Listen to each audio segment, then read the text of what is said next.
מועד, רשות ראש כולל, רביב אפר שליטה, ספרין שליטה. Last time I was here, I had the privilege and honor to speak about one of the esoides of Pturim throughout the year, not only on Sukah, because it says, "Mitzvah patur min Sukah," but there are those that learned that it's an overall ptur, not only for Sukah, and that was one of the things we spoke back then. Today, I'd like to speak about another yesoid, and that is actually how the Chochmas Shlomo starts in the Shulchan Aruch. Anybody that learns the Chochmas Shlomo, in the beginning of the Shulchan Aruch on Hilchos Sukah, he has over there a question. What are you supposed to do if you only have an ability to go to one place? Either you'll have a sukkah or you'll have a lulav to shake.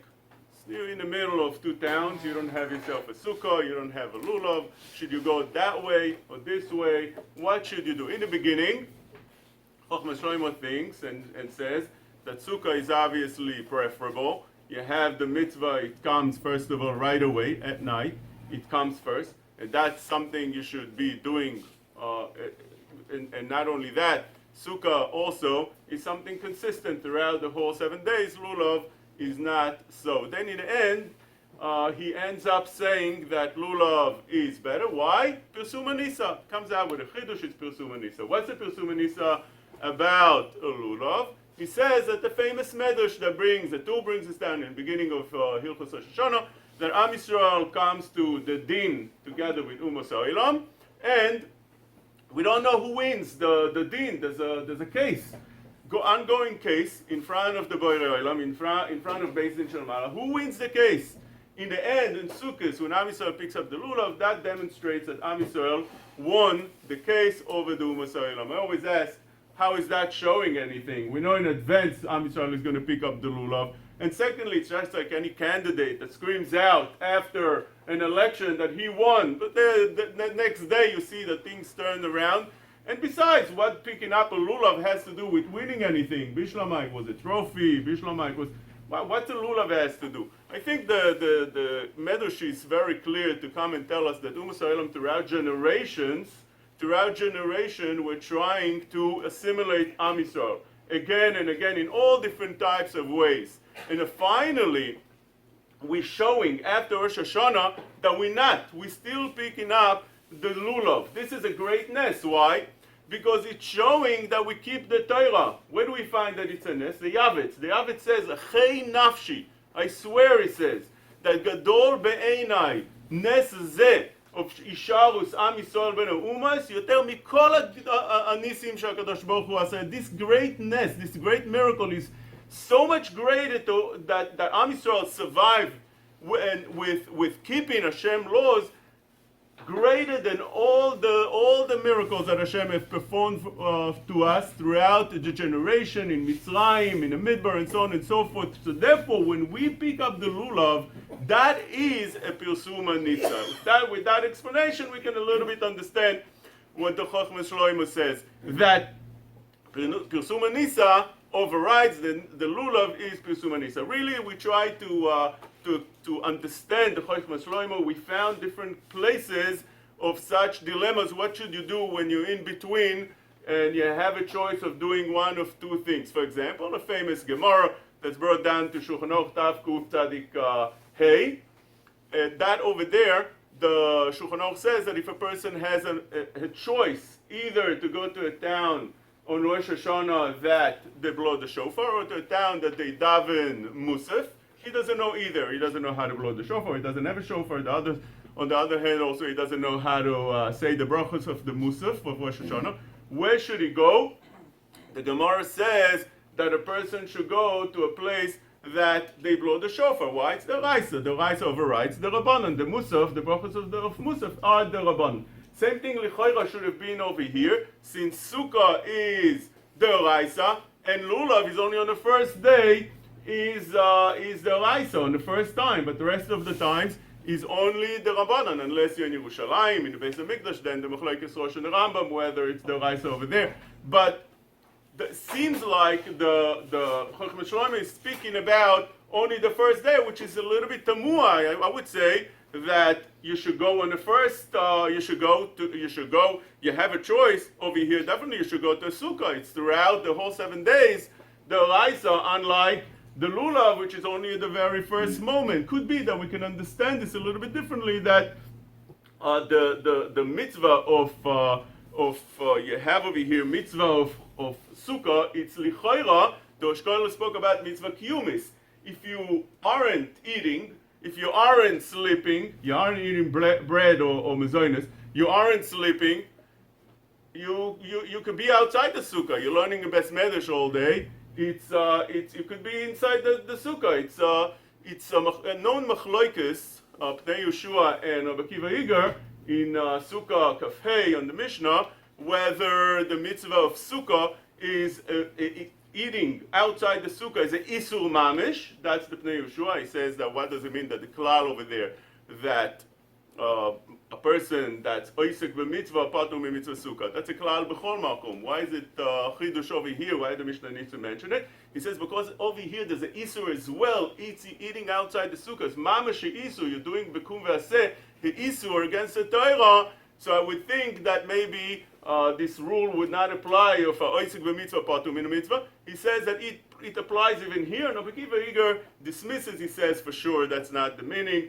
The mitzvah of Sukkah, eating outside the Sukkah, it's just a bitul mitzvah to say it's not an isur. You have to eat in a Sukkah. It's not.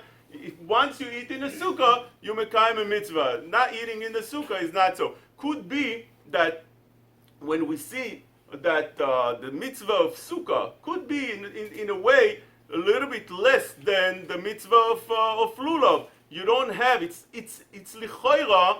Could be going into the term of mitzvah kiyumis, which is not as chamur as mitzvah chiyuvi. So even though lulav throughout the 7 days, throughout the 6 days after the first day, it's a mitzvah derabanan, but it's a chiyuv. You have to shake the lulav miderabanan. Do you have to sit in the sukkah? If you are in Beis Medrash learning all day, or if you're traveling or chedrochim or whatever it is, you don't have to have a sukkah. So it could be it's not so clear that it goes into the machlokas whether the Oraisa overrides the Rabbanon. Could be that both of them should be looked equally. Then we have another famous thing of the Radbaz that was bringing a question from a Rav that was choker. What should a person do if he's in prison? And he begged the officer to let him out 1 day,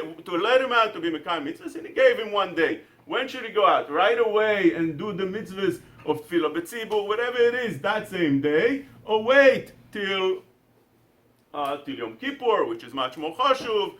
So the Radbaz over there argues on that Rav, and he says the mitzvah is right away, and ma'avirim ala mitzvahs, you should do it right away. Even though that Rav thought in the beginning maybe Yom Kippur, then he decided that Purim is more chashuv because of Pirsum Nisa. This a little bit shows against the Chokhmah Shloima from a Radbaz. The Radbaz is a Kadman. So you see over here that even Pirsum Nisa of Purim, which this Rav thought that should be waited. You should wait to come out of prison until Purim, because Purim is Pirsum Nisa.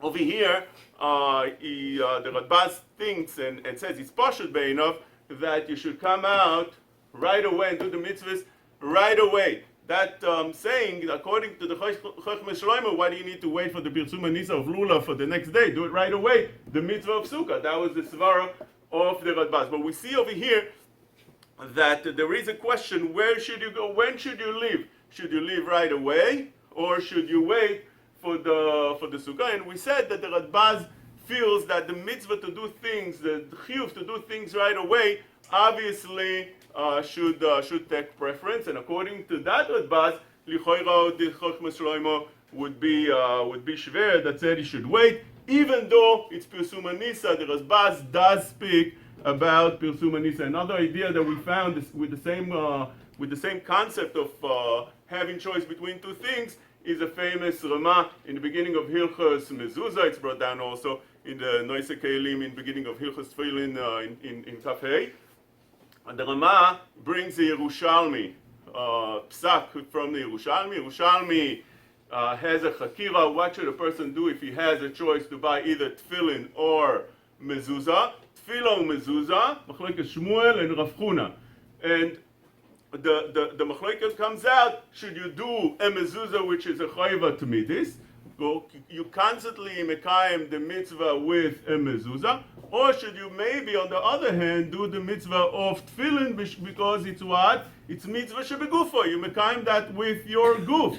Lemaiseh, the Rama Paskin over there that mitzvah shebegufo is adif. You're doing a mitzvah with your body. That should have an adifus. Now over here we also have to be chayker. Lulav lichayra is a mitzvah shebegufo. You're shaking a lulav. Going into a sukkah, you could also argue that when you go to a sukkah, it's mitzvah shebegufo because you mekayim the mitzvah by going inside the sukkah. But the lashonis of the Minchas Chinuch I saw are not so clear that it's that way. In Lulav it says, "Yikach beyadoi," Mama, she says beyadoi. We have a mitzvah of sukkah. It doesn't say such a lashon. It could be argued that maybe it's not as strict. Over here, you don't have really. If you want to be machmir, you want to say, I want to be machmir. I want to go maybe and do the chumrah.